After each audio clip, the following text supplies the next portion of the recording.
Video games are great. I've been playing video games for pretty much my entire life, starting at the age of 6 when I watched my dad play World of Warcraft on the weekends. One day I begged if I could make my own character and give it a try, and the rest is history. Video games have been around for a long time, with the first video game being made by some physicist in 1958, which was basically just the first ever version of Pong.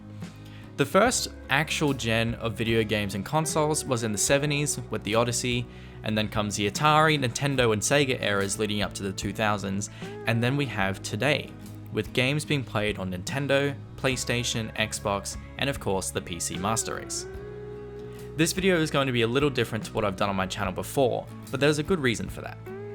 I stream on Twitch, I play video games often, watch gaming channels on YouTube, but something that's been creeping into the back of my mind lately is that video games just don't seem to be as fun anymore. Am I just bored of the video games I play? Are the games that I play just on the decline and people as a whole just don't like them as much anymore? Do I just suck at these games and just rage quit because I used to be good but now I'm not? Or is there a deeper reason behind it all? Are video games dying? Let's find out. So the first thing I looked into when I came up with this video idea was to see what each console's average monthly users were. Because, that would give me a general idea whether video games are truly dying or not. So let's have a look.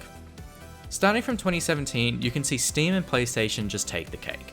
And for the next couple years, they continue to do so. But in 2020, because diseases, people have more time on their hands, and although most platforms shoot up, Xbox catches and then overtakes PlayStation entirely. Note that this is the first time since at least 2013, but that's just because that's how far my data goes back, but I'd say it's probably a lot longer than that. Now, there could be many reasons for this. I know that since the disease time, shipping and delivery have been a nightmare for both Microsoft and Sony to ship their consoles out.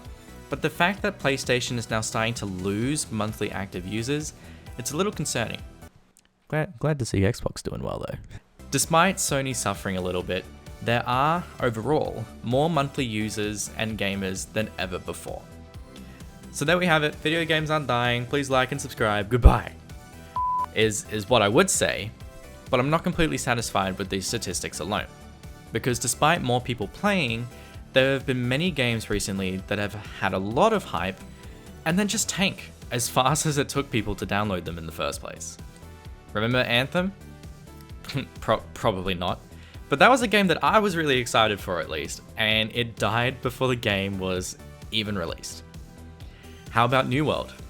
Everybody, including me, thought that this would be the next big MMO that would replace World of Warcraft and Final Fantasy, but these numbers speak for itself. And I was doing a little more research and I tried to Google some more games that have flopped, and this one brought back some memories. Sure, it's a mobile game, but that one was quite a dumpster fire, wasn't it? Now, although that there were reasons behind these games tanking, I think us as a society now have a much higher standard of what a good video game actually is. Back in the early 2000s, you'd probably be happy with 10 pixels on a screen, with bugs sending you into outer space and breaking your game. Nowadays, if a game isn't polished like a crystal ball with 0 bugs, 0 exploits, and completely finished, refined, and perfect mechanics and features, you'd probably leave a bad review and never play it again. Putting more pressure on developers to get these games right take longer to produce, which result in less exciting prospects being released each year. With a fairly stable trend in game releases on Steam, 2022 saw a 32% decrease overall, bringing it to a 5-year low, which is a big hit in my opinion. And I ultimately think it comes down to a more picky and I guess kind of ruthless player base, and developers are just under more pressure to get it right. Because like we have seen with the 3 games I listed before, if you mess up once, you don't recover. Now with that aside, if a game is thrown into a dumpster fire, no big deal, you can just go to the next one, right? Even at this 5-year low, there are still thousands of new games to choose from, so you'll never ever run out of any games to play. But I think the main reason why I think video games may be dying is because of friends. Back in the early 2010s, I was a big Xbox gamer. Every day after school, I'd come home, I'd play Call of Duty, Rainbow Six Siege, GTA 5, you name it, and I'd play with my friends. I did this almost every day for the better part of 4 or 5 years, then moved to PC and did the same for the next 3. Now in 2021, I graduated high school, started uni, and a lot of friends and I drifted apart to start our new lives. I had scrolled through my friends list on Xbox and seen no one plays anymore, which is a little bit depressing. And I think that's ultimately why I think games are dying, at least in my case, because I just don't have anyone to play with now. I love multiplayer games. That's just my thing. I often get bored of single player games because I love being able to interact with people, which is why MMOs are often my go-to game just because of how expansive the worlds are and how many people I get to interact with all at once. But because I don't have any friends to play it with, and because of how dry the MMO scene has been lately, I just feel less motivated to play games now, which is a shame. But in all honesty, video games aren't dead. There are more content creators, more games, more platforms, and more ways to play than ever before. But if you're in a bit of a slump like me and need to find that passion again, try and find some people to play with. Try and find a group of people similar to you so that you don't get bored of the games you love.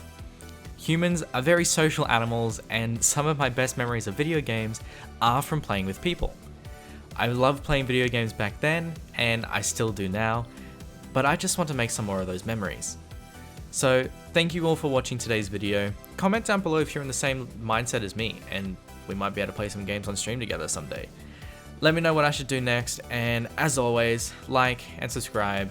Thank you for watching, and I'll see you in the next one. Peace.